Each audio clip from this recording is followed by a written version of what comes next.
Огромный лев упал в яму на стройке. Но вы не поверите, что потом сделали рабочие.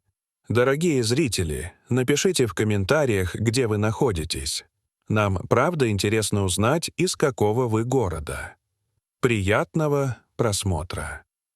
Позднее утро на юго-восточной окраине мегаполиса выдалось необычно сырым и холодным.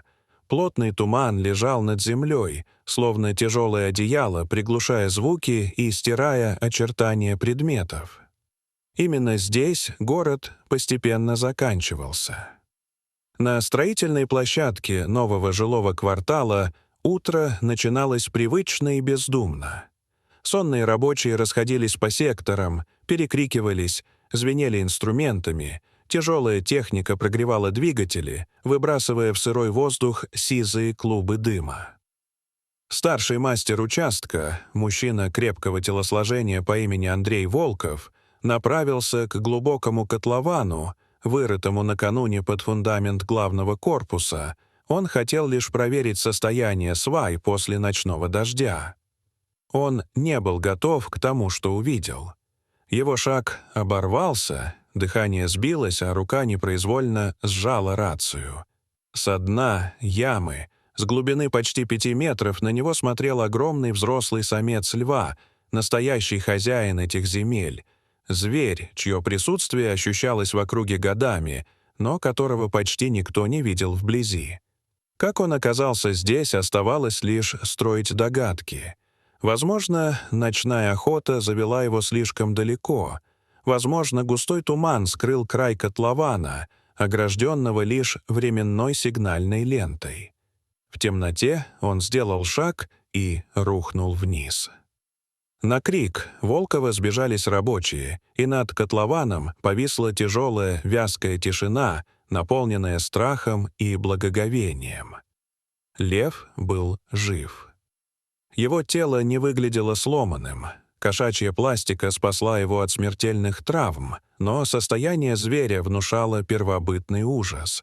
Его роскошная грива была спутана и густо вымазана жирной рыжей глиной. Мощные бока тяжело вздымались, дыхание было рваным. Он не понимал, где оказался. Гладкие, отвесные стены котлована стали для него непреодолимой преградой. Это была идеальная ловушка, созданная человеком, из которой у природы не было выхода. Лев зарычал. Низко, утробно, так что вибрация этого звука отдавалась в грудных клетках людей. Он снова и снова бросался на стены, впиваясь когтями в грунт, пытался подтянуться, но земля осыпалась, и тяжелое тело соскальзывало обратно в грязь. Каждая неудача лишь усиливала его ярость, страх и отчаяние. Вызов в экстренные службы прозвучал как сигнал чрезвычайной ситуации. «У нас лев в котловане. Строительная площадка у плато. Крупный самец. Агрессивен. Повторяю, чрезвычайно опасен». Минуты ожидания тянулись мучительно долго. Рабочих отвели подальше, техника замерла, воздух звенел напряжением. И лишь спустя почти 30 минут на место прибыла спасательная команда, сотрудники природной охраны, рейнджеры с транквилизаторными винтовками, группа ветеринаров. Руководил операцией доктор Михаэль Краус, высокий мужчина с сединой на висках, спокойным голосом и руками, покрытыми старыми шрамами, говорившими о его опыте, красноречивее любых званий. Он подошел к краю котлована. Лев заметил его, задрал голову и издал рев такой силы, что задрожали стекла строительных вагончиков. «Ситуация критическая», — тихо сказал Краус, не отводя взгляда от янтарных глаз хищника. «Он измотан, обезвожен, но адреналин держит его на ногах. Любая попытка спустить вниз лестницу или сеть закончится атакой. В замкнутом пространстве такой зверь — машина для убийства. Ошибок быть не может. План есть только один — усыпление». Стрелок занял позицию на земляной насыпи у края котлована. Винтовка была заряжена дротиком со снотворным препаратом. Ветер стих, словно сама земля затаила дыхание. Выстрел прозвучал сухо и резко. Дротик молнией ушел вниз и вонзился в заднюю лапу льва. Зверь дернулся, зарычал, попытался достать зубами источник боли, но было поздно. Препарат начал действовать. Наступили самые томительные минуты ожидания. Лев еще ходил по кругу, но его шаги становились тяжелыми, рык переходил в глухое ворчание, голова клонилась все ниже. На 7-й минуте задние лапы подкосились, и огромное тело с тяжелым вздохом рухнуло на дно котлована. «Он спит?» — прошептал кто-то. «Надеюсь», — ответил Краус. «Потому что дальше начинается самое опасное. Ни один кран не справится без людей. Нужно спускаться». Вниз отправились двое — сам Краус и его ассистент Лукас, крепкий, немногословный мужчина. Внизу пахло сырой глиной и диким зверем. Резкий мускусный запах буквально давил на сознание. Даже во сне лев был пугающе огромен. Его лапы были толщиной с человеческое бедро, когти, втянутые в подушечки, казались смертоносными даже сейчас.